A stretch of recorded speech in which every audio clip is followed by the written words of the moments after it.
Tere, mina olen Ingrid Maadver ja räägin teile täna, kuidas internetist otsida ja hinnata allika usaldusväärsust. Kujutame ette, et mul oleks vaja nüüd teha kas mõni referaat või esitlus, võtame näiteks sellisest loomast nagu kobras. Ja ma tahaksin teada, mida ta sööb ja kui kaua ta elab ja kus ta elab ja nii edasi. Siis kui ma olen avanud brauseri ja hakkan kirjutama, et ütleme, et mida kobras sööb, mind huvitaks siis tegelikult selle asemel, et kirjutada välja see, mida kobras sööb, on targem alati kasutada märksõnu, sest mul ei pruugi tulla just sellisele küsimusele vastust. Siis ma peaksin panema kobras ja siis panen näiteks söök või toit või midagi sellist. Nii, vajutan Enter. Ja nüüd mul tuleb siis terve hulk erinevaid materjale. Võtan siit lahti siis näiteks selle esimese ja mul on kohe küsimus, et kas tegemist on usaldusväärse allikaga või ei ole.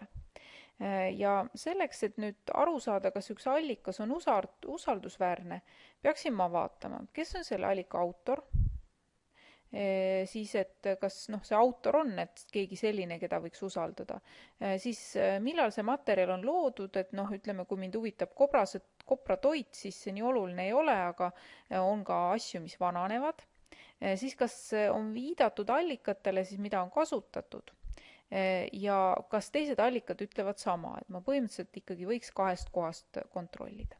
Nii, aga jõudsin siis siia Kopra lehele, kes võiks olla selle lehekülje autor. Vot siin on nüüd niimoodi, et ma jõudsin mingisugusele sellisele järgmisele lehele ja kui ma tahaksin siis näha, et kus see esileht siin on, siin isegi mul ei ole sellist esilehe võimalust, siis ma võin siit ülevalt lihtsalt kustutada ära, jätame lihtsalt selle bioedu.ee loomad ja vajutan Enter. Nii, ja jõudsin siis sellele lehele, esilehele ja näete, siin on olemas kohe selline asi nagu autorid. Ja vaatan kohe, et ahaa, Tartu Ülikool ja nii edasi, nii et tundub, et tegemist on usaldusväärse materjaliga ja ma võin siit seda infot kasutada. Nii, lähen uuesti nüüd tagasi, kuni jõuan siia selle Kopra juurde tagasi ja tegelikult ei pea ma hakkama läbi lugema kogu seda materjali, tihti on need tekstid nii pikad. Ma kasutan sellist klahvikombinatsiooni nagu Ctrl F ja mulle tekib siia üles selline aknakene ja kui ma nüüd siia kirjutan toit, siis mul kõik, mis on siis see sõna, see värvitakse, siis näete siis selliseks kollaseks või oranžiks.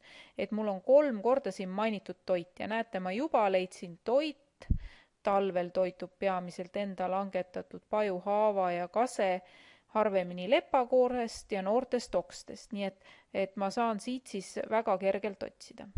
No otsime näiteks siis ka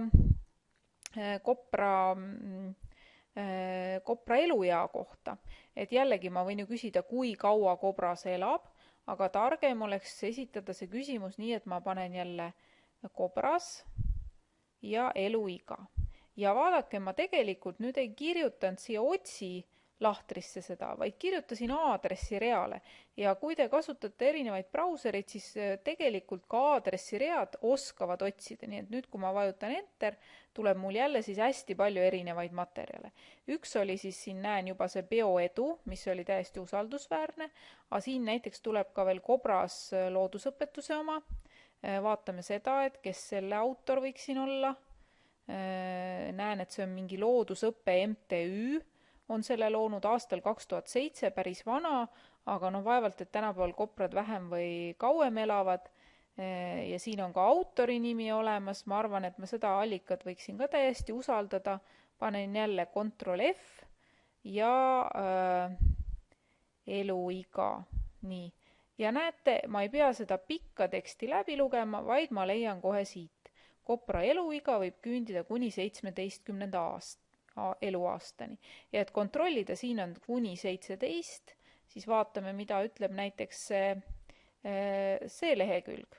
Jälle paneme siin Ctrl F, eluiga ja siin öeldakse 15 kuni 20 aastat, nii et näete, erinevates allikates on need andmed erinevad.